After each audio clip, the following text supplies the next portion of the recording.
Welcome to the first podcast for twirlers by twirlers. In an effort to promote and popularize baton twirling around the world, we bring you behind the curtain with us to see how baton twirling has helped change lives. Thank you for supporting us in our mission by listening to the Baton Twirling Podcast. Today is our first episode in the Connection series. These are people that I have met because of baton twirling. You will not want to miss these stories. They are fantastic people who have done great things. Today's episode is with Chris Waters of Constructed Adventures, but I'll let him tell you his story. First, tell everyone how you know me, how we met, what you remember, because I know it was 13 years ago? God, so long ago. I know you because we were both in band. We both marched Pride of Arizona. I was in the drum line, and you were a twirler. And the drum line and the twirlers always got along. They were like a crew together. There was kind of that bond between drummers and twirlers at the University of Arizona at the Pride. Yeah, I love it. So tell me about your business, how it got started, what made you think of it, where the inspiration came from, just everything around it. I want to hear everything. Okay, so I have a business called Constructed Adventures. I go by the moniker The Architect, which started as a joke and then just kind of stuck, and now it's like a thing on the internet. And it started as a gift I did for somebody, where it was just for somebody on the internet, actually, where they just happened to live really close, and I built this really elaborate, people would say scavenger hunt because of Parks and Rec and things like that, but in reality it's like a treasure hunt where it's like he had to go here and there was something waiting for him and then sent him here. And so it sent this guy and his girlfriend through this really elaborate date throughout Scottsdale, Arizona as a Christmas present, and it blew up on the internet and I started a business out of it. Mm-hmm. Now I travel around the country and sometimes to other countries doing marriage proposals and surprise parties and taking big moments and making them bigger. Awesome. When did you start drumming, and how has being a drummer helped you in your life or in this career specifically? Oh, man, that's a great story, actually. So I started drumming when I was 13, but I played drum set, which for anybody that doesn't know, playing drum set and being on the drum line might as well just be two different instruments. The way you hold the sticks, the way you do that, it's just so different. Fun fact, I am the reason why the University of Arizona drumline has a 3-day tryout period, because it used to be one single tryout and then half a day of group tryouts, and they just cut things down. I was going to try out for snare, got there, realized there was 20 people trying out for 8 spots, realized I had no chance of making snare because it just wasn't that good. So nobody was trying out for quads. And I was like, I could learn quads. And so I just said, hey, I want to be on this line any way that I can. I went and tried out quads, and the warm-up packet, which was the tryout book, was super easy. Everything was just basic movements. I played drum set, so I had the grip down already. Awesome. I made quads, and then the instructors said, all right, here's pregame. It was just so much harder, and so I just tanked, and I could read snare music and easily. That wasn't a problem. It was my technique. It was my strength. But they said, all right, well, at least you can play it immediately. And so I struggled my way through freshman year, and then just got better and better and better, and ended up becoming a stud piece, and it was great. But it was a crazy way where I essentially just kind of snuck my way into a collegiate drum line and just stuck around. That's probably the best thing I've ever heard. Yeah, I was chatting with, I don't remember who I was chatting with, but, Reese, Professor Reese, because I was just in Miami, and I told him that story, and he was kind of well aware, and it's kind of long enough where it's like, yeah, Chris Waters is the reason why we have a, many day tryout, just in case someone, because I've always been the type of person that beats the curve. Yes. I'm the first one out of the gate, and the curve catches up and overtakes me eventually. It's the same thing in video games, same thing in everything else. I pick up things really quickly, but then eventually someone beats me. Mm-hmm. And so that was just my, being able to adapt really quickly got me into the U of A drum line. Huh. I would say it's kind of the same thing with what you're doing now, the adaptation of everything you're doing. So yeah. I'm impressed. What has been your favorite adventure so far? Oh, man. I love proposals. If I could just do marriage proposals, I probably would. I like helping other people get married. There you go. Just because it's such a high-stakes event where if you're a little bit early to a surprise party or a dinner reservation, that's okay, but you can't be early or late to a sunset marriage proposal on the top of a mountain or something like that. But was in Nashville, and this girl, it was such an elaborate scheme, and we had so many conference calls with the guy who was proposing and all of the girl's friends.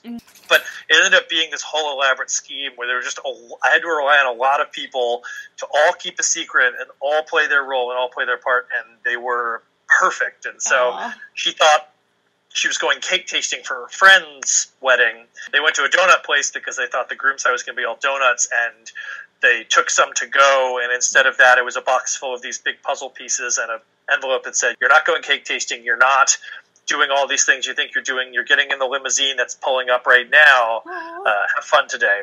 And so they get in, and there's a big puzzle board, and they had a whole thing where it was, "You're my puzzle piece." She even had a tattoo of a puzzle piece and all of that. And the whole day was her going around town via this limo, and everywhere she went, another friend was there waiting with more of these big puzzle pieces. And it took a lot of coordination. It finally went to a place where she got dropped off, and the limo just pulled away, and there was a black car waiting. It took her to the final spot where she got the final pieces of the puzzle, and she put it together, and it said, "It's time to go home." And then she went home, and he was there, and we had a photographer, and we were live streaming the event to 40 friends and family at a bar. And after she said yes, there was a photo shoot, and then I ended up driving them to this bar. They had half the bar rented out, and it kind of it kept going. She got to see all her friends and family. This is that thing you see on Facebook where everyone's like, "Oh, that's so cute." That's the goal, is to create those. But it's those things where I try to put together a video that makes people jealous. I also do consultations. I consult for a lot of proposals and surprises and things like that, just because there's so many lessons learned. We'll start through this process where they want to propose to someone, and I either turn them away because they've only been dating for 6 months or something like that. But then there's other times where the question is really, does this person want this kind of day, or would it be better if it was something just really personal and simple and intimate? Because oftentimes people that hire me are the dreamers that want this, and the person they're proposing to might not. Yeah. And so there's a lot of conversation about making sure that it's perfect, because this doesn't always have to be the way. A lot of people don't want those types of things. They would much rather have something simple. So yeah, that makes sense. Especially as an entrepreneur, some people stay away from doing things like that are scary. But has anything ever happened to you that you thought, "Oh no," and how did you handle that when this is like an interview question for work? Oh yeah. Time I always go back to adventure number 17, which is actually, weirdly enough, the adventure I did right before I did this full time. And it was this one where they didn't have much of a budget, and so instead of me hiring people to help, they had their friends who were really unreliable, so the whole thing was kind of running late. And then they were all military, and they were used to bringing their military IDs, and it was just a busy day, and the bars wouldn't let them in. Oh. And so I had to rebuild this adventure as it was going, because some bars would let them in and others wouldn't, and so I was rewriting things, and it was horrible. But it's also one of the reasons why you pay me so much money. I make sure that it's successful, and they all had a great time. It ended up working out. It went really well, but there was a lot of panic phone calls, a lot of opening up wax sealed envelopes, rewriting new things, and wax sealing something in a car and stamping it in a parking. Now I'm a lot better, where I'm a lot more careful. I build out a lot more contingencies. Since I do it full time, we have a conversation and I scout it one weekend, and then I go to work full time Monday through Friday. In the evenings, I build it and do everything. It's, like this one. The next one I'm doing starts at a farmer's market, and so I was there taking pictures and video to see how full the farmer's market is, how busy it is, how the parking's like, how early people have to get there, talking with vendors, talking with the street musicians to see if they'll be there next week and can be involved. And so I'm able to build out a lot more contingencies in case there's something that does go wrong. That's really neat. Do you have anyone helping you? Yeah, I I hire people throughout every time I go. I have a big doc, and actually on my website you can go in and fill out a little Google Doc. And if I'm in your area, I'll F5, Washington D.C. and there's 10 people, and I just send an email saying, "Hey, do you want to get paid and be kind of an agent or a counterpoint to this adventure?" And if any people are in town, they're just like, "Yes, absolutely. I want to play a role. I want to do something." So I pay people throughout the day, but otherwise it's just me. Cool. What do you look for in somebody that you're hiring? So if somebody were listening and they were like, "I want to do this," what would you say are like the top 5 things that you look for? It's really nice when they're open on the internet and available, so I know who this stranger is that I'm just going to reach out to, because they're a linchpin in this operation, and if they just don't show up, then they just, I have to improvise very quickly. So I always Google people and look to make sure that they're just normal human beings.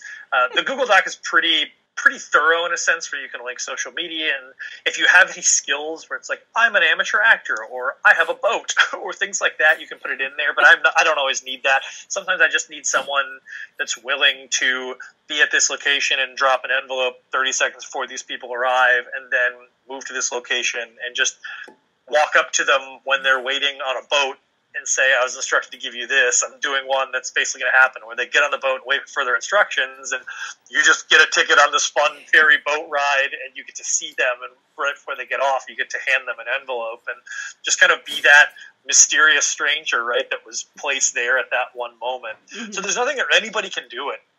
You do have to step outside your comfort zone a little bit, and so if you're petrified of people or this type of thing, it might not be for you, but for the most part, it's kind of a rush, playing this role. Like, you're part of it. You're part of the adventure. Yeah, exactly. What advice would you give to somebody who is thinking of either leaving their full-time job, because I know that you did that, or if they were currently just starting their business? What advice would you give an entrepreneur? Oh man, this has changed so much. Today actually is the 1-year anniversary of my final day at work, so you caught that on the right time. I just did a big social media post about it. I used to say you should absolutely start a side hustle and you should absolutely work to make it your full-time job. And I recently had a conversation with someone that's made me change my views about that. And she is an NP. She's a nurse practitioner, and she loves what she does, and she's really good at it. And she said, "I don't really ever have any interest in doing a side thing. I love what I do. I make a lot of money. It's great. I love this." So I said, that is a really good point. It is not for everyone. When you have your own business, there's always something you can be doing, right? You can always be doing social media or sending out emails or publicizing yourself or streamlining. There's always something that you can be doing. So even when you take a week off, even when you do nothing, that's still kind of always hanging over you. Yeah. And that is really difficult, and it's really stressful. And so that can be really, really tough, and handling the swings of stuff's expensive, and people don't often want to pay you as much as you're worth, and sometimes it's you figuring out what the value is or how you can explain to people the value, especially in my world, which is such a weird concept. It's not like a photographer or just a brick and mortar or a restaurant, right? But even with that, with photographers, you always have people that say, "What? $450? All you do is click a button," and you're like, "Whoa! I've got 10 years of experience, and I have $10,000 in equipment, and I'm going to spend 12 hours making you look better than you are." Just that type of stuff where it's really, really stressful. But that being said, it went from waking up every single day and knowing exactly what was going to happen. I'm going to wake up, I'm going to go to work, I'm going to have phone conversations, I'm going to come home, I'm going to do this, and I don't have that anymore. I woke up today and I'm in Washington, D.C., and I'm going to fly home to San Diego, and then in January I'm going to be in Kauai, Hawaii, doing a corporate team building, and so that is amazing, and being able to wake up pretty much on my own and work when I want to work and take a break when I want to take a break is fantastic. But it's not always rainbows and perfection. You have a lot of people that, there's a lot of expenses and a lot of things, and trying to figure this out can be a bit tricky. Mm-hmm. But it's also you need to be fulfilled. Exactly. And I have to stop, and I surround myself with other entrepreneurialistic people, and we have to constantly remind ourselves, like, this is awesome. This is so great. Even when it gets difficult, it's still fantastic. That's great. What's your go-to business book? Yeah. I don't read a lot of business books. I am an artist masquerading as a businessman, and I surrounded myself with a lot of business-savvy people who really, really helped out, and I joined a lot of businessy groups, Facebook groups, things like that, where I can go on and say, hey, there's somebody that wants to intern with me. How do I hire an intern without breaking some labor law? And somebody's like, DM me, I've got you. I think the best book you could ever read would be How to Win Friends and Influence People by Dale Carnegie. You can get an audio book. I probably listen to it because I end up, if I read, it sounds bad. I don't like reading. I like listening to things. Yeah, I like listening to audiobooks. But How to Win Friends and Influence People is great because it's super handy whether or not you're trying to become an entrepreneur or be a business person or just try to handle yourself in the office or in your relationships. Mm-hmm. It gives you kind of those golden rules that sometimes you have to keep reminding yourself that you really need to memorize people's names when you meet them. Here's how FDR did it. Here's how you should do it. It's super important to memorize names or try.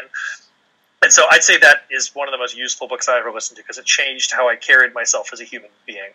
Great. I love that book. It's a really, really good book. I would say that's in my top 5. I always end up listening to a lot of entrepreneurial podcasts. Mm-hmm. Those are kind of the ones that, just because I'm constantly traveling and I might be driving or something like that, and I can't read, so I just listen. And usually when I sit down, I'm either working or just playing video games because I'm a giant child. It's really interesting because when I was a kid, everybody's like, video games are bad and you shouldn't play video games and all that. I don't believe that at all. They really helped shape me with who I am. And a lot of these adventures that I build are structured like video games where people have to learn and they have to adapt and figure stuff out. And that's exactly how these things are built, where there's a learning curve and it's a giant game that you're being put in. And so I think it's really great. I think it's healthy, just like anything else, as long as you're not, overdoing it. Mm-hmm.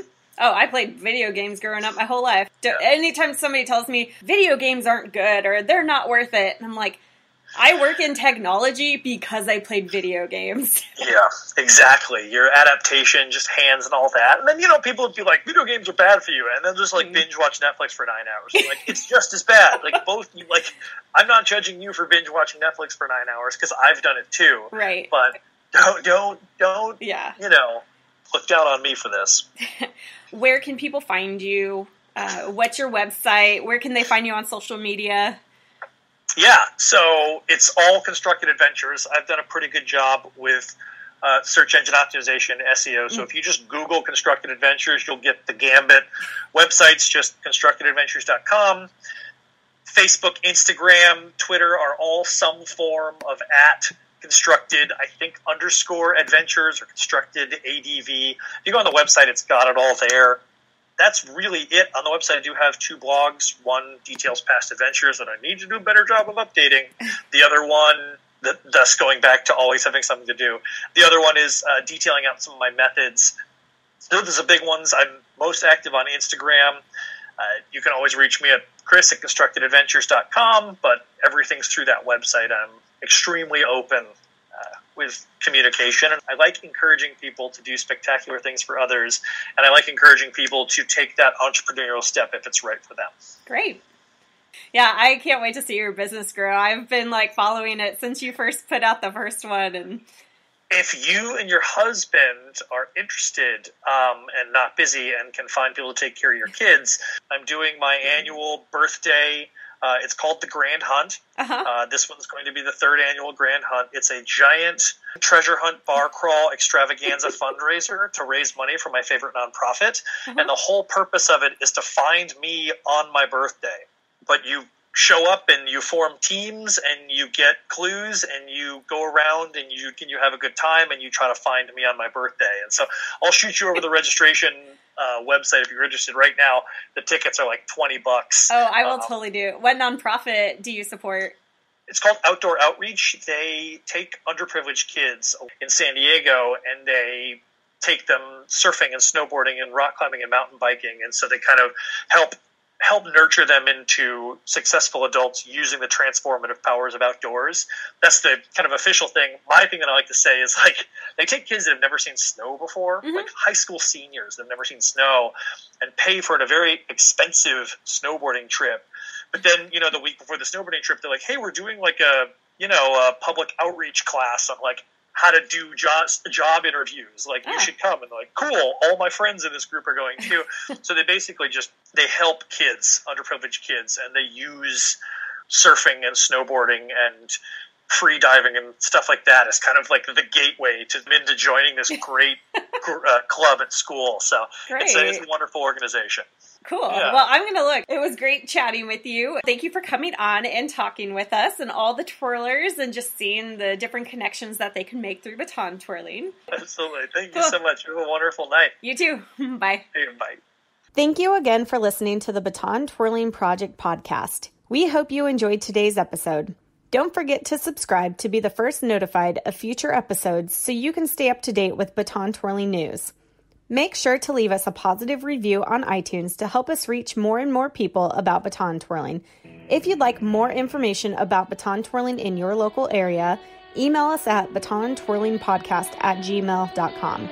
Again, thank you so much for listening and being here. It means so much to baton twirlers everywhere. We'll catch you next time.